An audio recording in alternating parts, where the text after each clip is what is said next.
What's up, guys? Welcome back to My Passions. Thanks for stopping by. If you're a returning customer, I definitely appreciate it. Thank you again. I've noticed my subscribers have gone up, so I thank you very much for that. That means a lot to me. And tonight, we're going to do something, as Monty Python would say, and now for something completely different.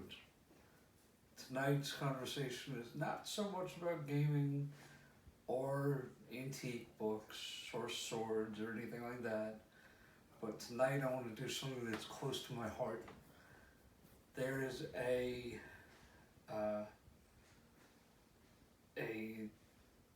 topic that I'm a little uncomfortable with myself. I've always been different. I'm an Aspy, which is someone who has Asperger's, and people, whenever they start to know me and I relax a little bit, they ask me, what's it like? I said, well, that's an interesting question. I get that asked a lot. And tonight I want to just give a brief rundown about what it's like to be a day in the life of an Aspy, at least my life. So for me, I was diagnosed at 2 years old, and one of the ways that my parents identified it was I always had trouble with hand-eye coordination and social cues. I still am struggling with that, but I'm working every day trying to get better, learning how to read people that normal people take for granted. A gift that normal people have every day. It's not easy for me, but it's something that I'm graced with, and I'm so thankful. I'm in good company. People who are Aspies include, but are not limited to, famous people, including Robert Downey Jr., Albert Einstein, of course. I've heard a few of the Beatles, possibly. I think Charlie Chaplin may have been, but there's no concrete proof.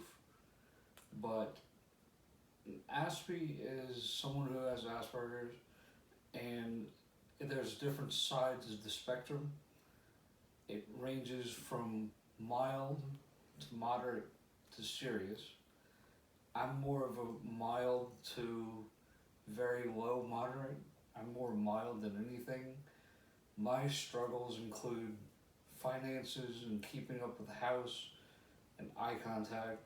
So if the average person were to see me in the streets and they'd be talking to me, if I don't know you, I would be uncomfortable and I wouldn't look people in the eye. It's not that I'm trying to hide something.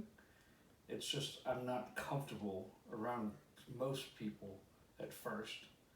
And it's kind of a feeling out process for me. But when I get to know you, you can't stop me. And it means a lot that people will give people like me a chance to show that we're not so different than everybody else in a way. But different Aspies have different gifts. Mine's accents and voices and languages. I love reading. I can read approximately 10, 12 languages. I'm fluent in 3, but I can converse enough basics for probably 4 or 5 languages, but 3 are fluent. Another thing that is another one of my passions, it's also connected to being an Aspy. For me, one of my things is you're focused, hyper-focused on certain topics. For me, that is antiques and languages and stuff like that. That's why, as you may have seen in a previous video, one of my babies right here, it's from 1480. It's in Latin, and I've read it. And it's a beautiful book. It's actually a law book. And one of the things things that some Aspies have, including me, are the ability for language. Like I said, some people are savants, which I don't think I am. But for me, one of the things was when I was a kid, I was socially awkward, and I would not respond according to my parents. I wouldn't respond unless you called me Batman. I remember that vaguely, but not very much. One of the things that is hard for some Aspies, I can't speak for all of us, but I can speak for myself and a few friends that I know, dating.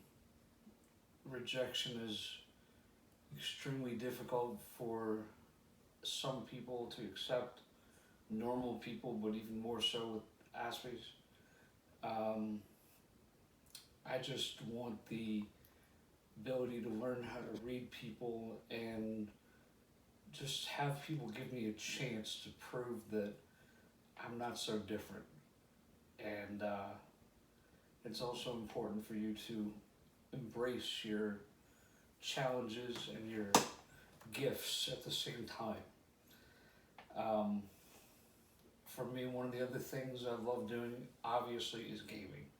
I'm a huge gamer, and I love listening to music and stuff like that. I don't know if it's so much of a personal thing or not, but one thing that I like to do is I like to watch documentaries and stuff and learn as much as I can about several different topics. And the questions that people ask me are, how do you identify an Aspie? One is the social cues. That's always something that has been proven throughout my life. Another thing is certain mannerisms or behaviors. According to my parents, I hear my parents yelling when they're talking to me, but to me it sounds like they're yelling at me, when apparently they're not.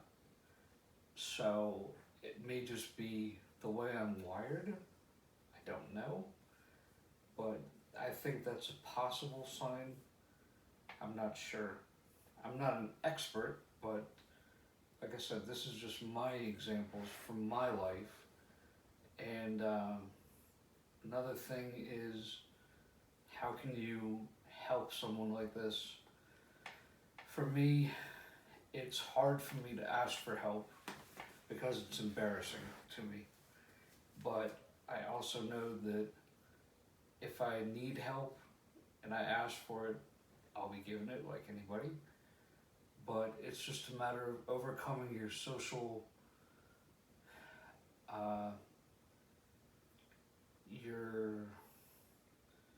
shyness, I would say. You know, it's hard for me to ask people for help, but whenever I do, I know that they're accepting me for me and not just pitying me, and that means a lot.